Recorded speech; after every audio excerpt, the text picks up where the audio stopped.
नमस्कार, मैं हूँ स्वास्तिका जांगड़े और आप देख रहे हैं भारत का आईना यूट्यूब चैनल। तो इस वक्त हम मौजूद हैं नवा रायपुर के तूता धरना स्थल में। यहाँ हमारे जो पटवारी साथी हैं वो बहुत दिनों से धरना पर बैठे हुए हैं और हम जानने की कोशिश करेंगे कि आखिर ये हड़ताल आखिर किस वजह से किया जा रहा है और ये कब तक चलने वाला है।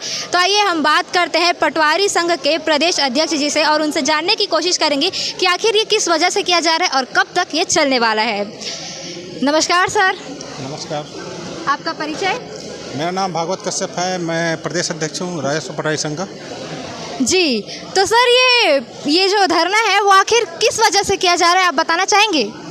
बिल्कुल, ये जो आंदोलन हुआ आपको भी जानना है, सभी को जानना चाहिए कि पहला ऐसा आंदोलन है जिसमें हमने आम जन की बात को, किसानों की बात को हमने शासन सामने रखा है। वर्तमान में डिजिटल इंडिया का दौर चल रहा है।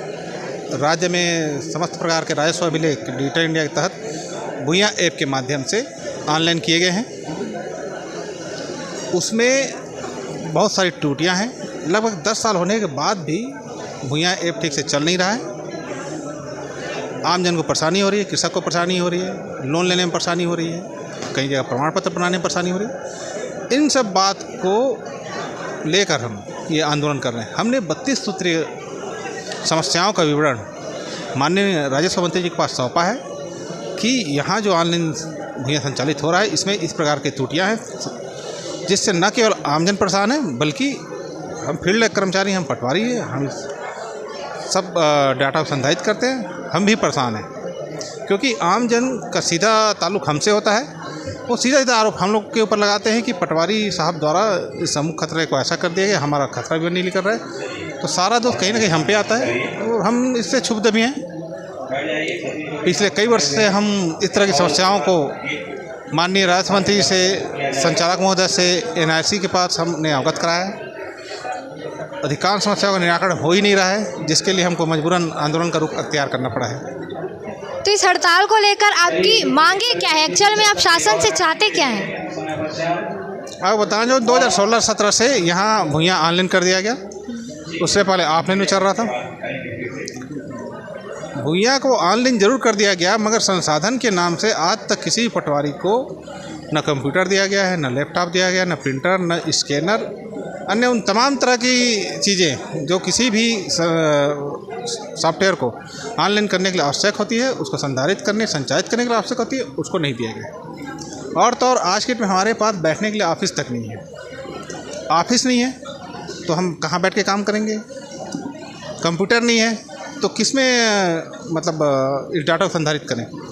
इससे पहले जितने भी हुआ हमने निजी संसाधन से या कहीं कैफ़े में बैठ के या कहीं किसी और से करवा के ये सब किया है, मगर आखिर कब तक ये चलता रहेगा? इसलिए हमने शासन की से मांग की है, उनको अवगत कराया कि भाई अब हमें संसाधन दीजिए, ऑफिस दीजिए, नेट भत्ता दीजिए, स्टेशनरी भत्ता दीजिए, वो तमाम तरह के भत्ते जो किसी भी सॉफ्टवेयर को संचालित करने और आम जन को खतरा विवरण मुफ्त में उपलब्ध कराने या उनको पास सुगमता तक पहुँचे, ऐसी व्यवस्था के लिए हमने मांग की है। मगर अफसोस है शासन द्वारा आज तक इस पर कोई पहल नहीं की जा रही है। बाकी उम्मीद ज़रूर है, हम शासन से उम्मीद ज़रूर कर सकते हैं कि जल्द इसका निराकरण करें, और निराकरण अगर नहीं कर रहे हैं तो उसी स्थिति में हम आंदोलन पे रहेंगे। आपको क्या लगता है कि ये धरना और अब कब तक चलने वाली है, और अगर ये लंबे समय तक चली तो इस पर आपकी क्या प्रतिक्रिया होगी? धरना अगर लंबे समय तक चलती है, किसान तो पहले से वैसे ही परेशान है और परेशान होंगे। हमारा उद्देश्य किसान को परेशान करना नहीं है। सॉफ्टवेयर में जो त्रुटियाँ आ रही है कम से कम उसको तो ठीक कर लेते, संसाधन दे देते। अगर नहीं दे रहे हैं तो त्रुटियाँ चलती रहेंगी, शिकायतें होंगी, पटवारी के ऊपर आप अनावश्यक कार्रवाई करोगे। तो हम चाहते हैं कि अब ऐसी कार्रवाई ना हो जिसमें हमारा दोस्त है उस पर भी कार्रवाई की हो रहा है। सारंगगढ़ में एक पटवारी साथी को निलंबित भी किया गया है। डिजिटल खतरा हटा दिए, खतरा का विलोपन कर दिए, इस तरह का आरोप लगाकर माननीय सारंगगढ़ कलेक्टर द्वारा पटवारी साथी को निलंबित किया गया है। जबकि कल हम राजस्व जी सर के साथ चर्चा में बैठे थे, वहाँ NIC हेड श्री देवांगर सर भी थे। उनके समक्ष ही हमने ये प्रश्न किया कि सर क्या पटवारी ID से डिजिटल हटता है? तो उन्होंने इनकार किया कि नहीं, पटवारी ID से डिजिटल नहीं हट सकता। मैंने फिर उनसे प्रश्न किया कि क्या पटवारी आईडी में संकलन संशोधन विलोपन का ऑप्शन होता है? तो बोले नहीं, पटवारी आईडी में नहीं होता। तो फिर मैंने कहा कि तो फिर सारंगगढ़ कलेक्टर महोदय द्वारा किस आधार पे पटवारी के ऊपर ये आरोप लगाया गया कि पटवारी द्वारा खसरा का डिटेल हटा दिया गया है और खसरा को विलोपित कर दिया गया है? न केवल आरोप लगाया बल्कि उनको निलंबित भी कर दिया गया है। तो जाहिर सी बात है, इससे हमारा पूरा पटवारी समुदाय आहत है।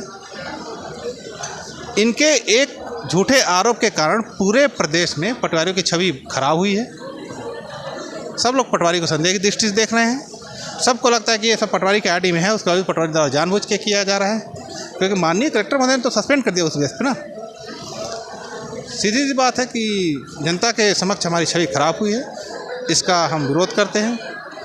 हम सारंगगढ़ कलेक्टर की भी निंदा करते हैं कि उनका इस कृत्य से पटवारी समुदाय बहुत ही आहत है और इसके लिए आंदोलन भी चल रहा है। ये मत समझिए कि आंदोलन केवल उसी के लिए है, बाकी समस्याएं जो है जिससे आमजन ज़्यादा परेशान हो रहा है, ये आंदोलन उनके लिए है। जी, आपका बहुत बहुत धन्यवाद।